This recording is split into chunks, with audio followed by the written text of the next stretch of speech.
Hello और आज के इस नए एक्सप्लेनर में आपका स्वागत है।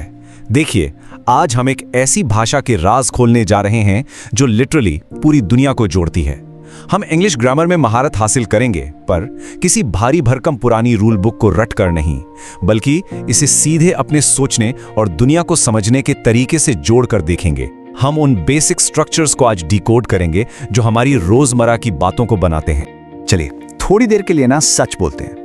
क्या इंग्लिश ग्रामर के रूल्स आपको कभी-कभी बहुत ज्यादा उलझा देते हैं? I mean, ऐसा लगता है ना कि एक्सेप्शंस बहुत ज्यादा हैं और कहाँ हैज लगाएं या हैव, इसका बस तुक्का ही लगाना पड़ता है।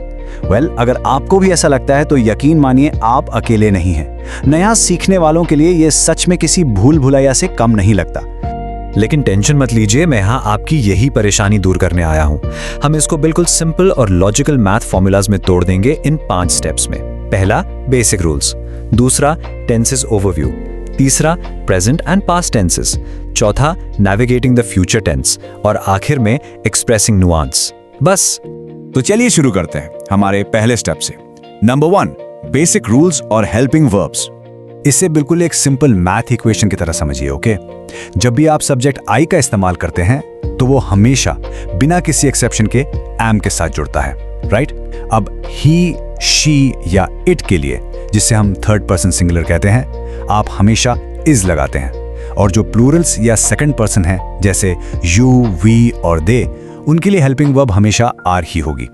एक बार आपने इस बेसिक मैपिंग को माइंड में फिक्स कर लिया ना, तो आप शुरुआत में ही होने वाली बहुत सी आम गलतियों को हमेशा के लिए खत्म कर देते हैं। और ध्यान दीजिए कि ये लॉजिक किस तरह लगातार रिपीट होता है। डू और डज और हैज और हैव के पैटर्न्स बिल्कुल कंसिस्टेंट हैं। जैसे आई, यू, वी और दे के साथ हमेशा डू और हैव लगता है, जबकि हमारे थर्ड पर्सन सिंगुलर सब्जेक्ट्स, वही ही, शी और इट, थोड़े अलग दिखते हैं क्योंकि उनके साथ हमेशा डज और हैज लगता है। ये ना एक ऐसा प्रेडिक्टेबल लॉजिक है जिस पर आप हर बार ब्लाइंडली भरोसा कर सकते हैं। Moving on to step 2, tenses overview, time travel. Tenses को मैं भाषा के जरिए टाइम ट्रैवल करने के एक बहुत ही आसान तरीके के रूप में देखना पसंद करता हूं। सबसे जरूरी बात यहाँ ये है कि मेरा एक्शन वही रहता है, लेकिन उसका फॉर्म इस बात पर निर्भर करता है कि वो एक्चुअली में कब हो रहा है। अगर कोई काम अभी प्रेजेंट में हो रहा है तो आप कहते हैं आई डू। अगर आप टाइम में पीछे यानी पास्ट में जाते हैं तो ये बदलकर आई डिड हो जाता है। और वही अगर आप आने वाले कल यानी फ्यूचर की बात कर रहे हैं तो ये आई विल डू बन जाता है ना आसान? बस इन 3 स्टेप्स में आपका टाइम ट्रैवल कंप्लीट। अब आते हैं स्टेप 3 पर, प्रेजेंट एंड पास्ट टेंसेस का deep dive. Okay, the present tense की 4 मेन ब्रांचेस होती हैं: सिंपल, कंटिन्यूअस, परफेक्ट और परफेक्ट कंटिन्यूअस। इनको आप आज या अभी के अलग अलग फ्लेवर्स की तरह समझिए। प्रेजेंट सिंपल बेसिकली फैक्ट्स और डेली रूटीन्स के लिए होता है, जैसे ही rights a book. Present perfect एक ऐसे एक्शन को दिखाता है जो बस अभी अभी खत्म हुआ है, जिसमें हैव या हैज का यूज होता है, जैसे I have finished my work. ये सब बस अपने सब्जेक्ट को इन फिक्स्ड मैथमेटिकल स्लॉट्स में फिट करने का खेल है। चलिए अब इस प्रेजेंट कंटिन्यूअस फॉर्मूला को थोड़ा ध्यान से देखते हैं। अगर आप किसी ऐसे काम को डिस्क्राइब करना चाहते हैं जो एग्जैक्टली इसी सेकंड हो रहा है, तो ये फॉर्मूला आपका सबसे बड़ा टूल है। सब्जेक्ट प्लस आपकी हेल्पिंग वर्ब यानी एम, इज या आर, और प्लस मेन वर्ब जिसके आखिर में आईएनजी लगा हो, जैसे आई एम स्टडिंग या she is writing. Present moment को कैप्चर करने के लिए ये एक बिल्कुल परफेक्ट फूल प्रूफ फॉर्मूला है। अब पास्ट टेंस में जाते ही देखिए मैजिक क्या होता है। पूरा का पूरा स्ट्रक्चर प्रेजेंट जैसा ही रहता है, बस हमें थोड़ी सी कुछ चुनिंदा हेल्पिंग वर्ब्स को बदलना होता है। एम और इज बदलकर वॉज बन जाते हैं, आर बदलकर वर हो जाता है और हैज या हैव की जगह सिंपल सा हैड आ जाता है। तो जो आई एम प्लेइंग था वो कंटिन्यूअस में तुरंत आई वॉज प्लेइंग बन जाता है, और आई हैव फिनिश्ड परफेक्ट में बड़ी आसानी से आई हैड फिनिश्ड हो जाता है। सीरियसली ये वाकई में बहुत ही सिंपल और एफिशिएंट सिस्टम है।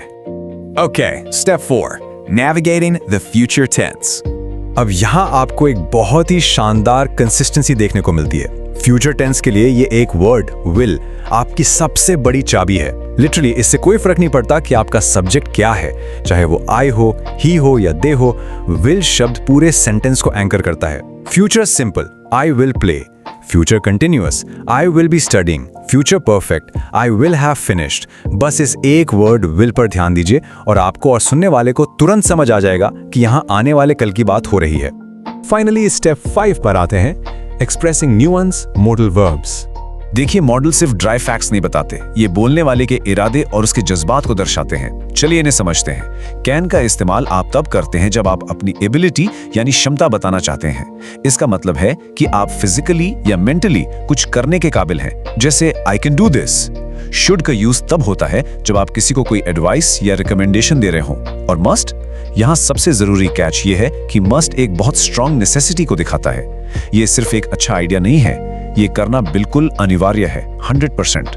और फिर आते हैं हमारे कंडीशनल मॉडल्स, जो हमारी बातों में पॉसिबिलिटी और पोलाइटनेस यानी संभावना और विनम्रता की एक बहुत ही प्यारी सी लेयर जोड़ देते हैं। वुड आपकी पुरानी आदतों के बारे में बात करने या पोलाइटली रिक्वेस्ट करने के लिए जबरदस्त टूल है।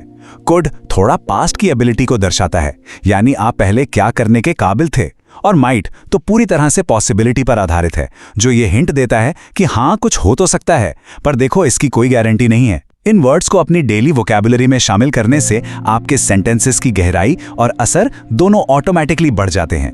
तो आज हमने सच में बहुत कुछ कवर किया है, अनहेल्पिंग वर्ब्स के सटीक प्रिडिक्टेबल फॉर्मूलास से लेकर मॉडल वर्ब्स के बेहतरीन और एक्सप्रेसिव नेचर तक। तो अब आपके लिए मेरा एक छोटा सा चैलेंज है। आज आप इनमें से कौन सा रूल इस्तेमाल करने वाले हैं?